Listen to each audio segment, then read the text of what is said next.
See, in order to have a true cultural revolution, we first must have a true revolution. And the definition for revolution is a complete and radical change, the overthrow of one system and being replaced by another, only after we deal with the economic base, which would be to smash and destroy this capitalist society, because we start talking about a true cultural revolution. People who would like to give other meanings or talk about other types of revolutions, these are the same people that try to propagate the madness that there's no difference between Rockefeller and me. You see, and that's a motherfucking lie, because he's got all the money.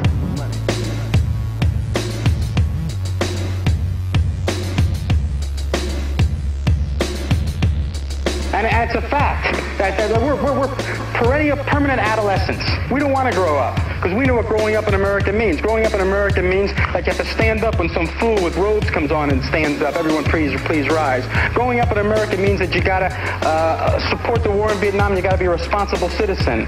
See, we don't want to be responsible. We're irrational. We're irrational and crazy. And that's what this whole trial's about. That's what America destroys our dreams. And we're fighting to recover our dreams. And I have no program on what to do. I think it's wrong for someone to get up and say, tell us what to do. Because you know what to do. You know where you are. You know what's effective. And you know that across the country, there are people like you who are ready to act. And they don't need no leader telling them what to do. Because we're all leaders.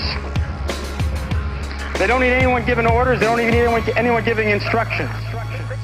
They don't understand that after Chairman Bobby Seale to be me and you and everybody else.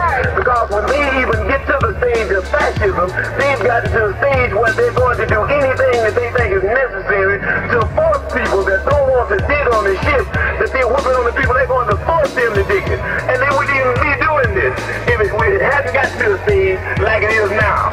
That thousands of people will come down to the Civic Center to denounce motherfuckers like Adolf Hitler, Hoffman, and Mussolini, and all these other fascists that running our society. They wouldn't be down here now. And that's what we're down here for. But they know some shit's going on in this country somewhere. But a lot of people out there don't know where it's at. They think it's the black people doing it, you dig?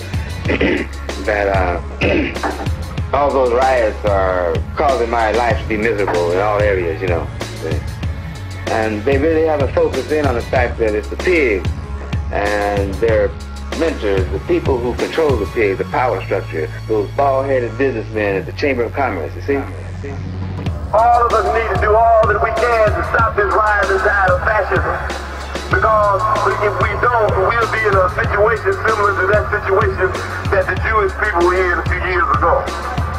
Now we understand very clearly as they shown by their actions that they, the establishment, intend to play the role that Germans played.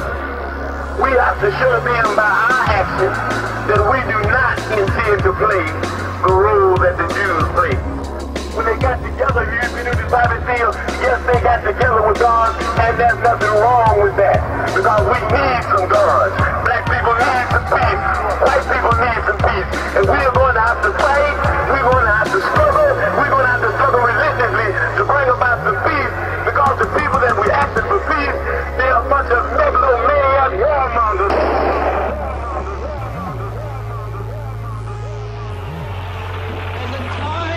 When the operation of the machine becomes so odious, makes you so sick at heart that you can't take part.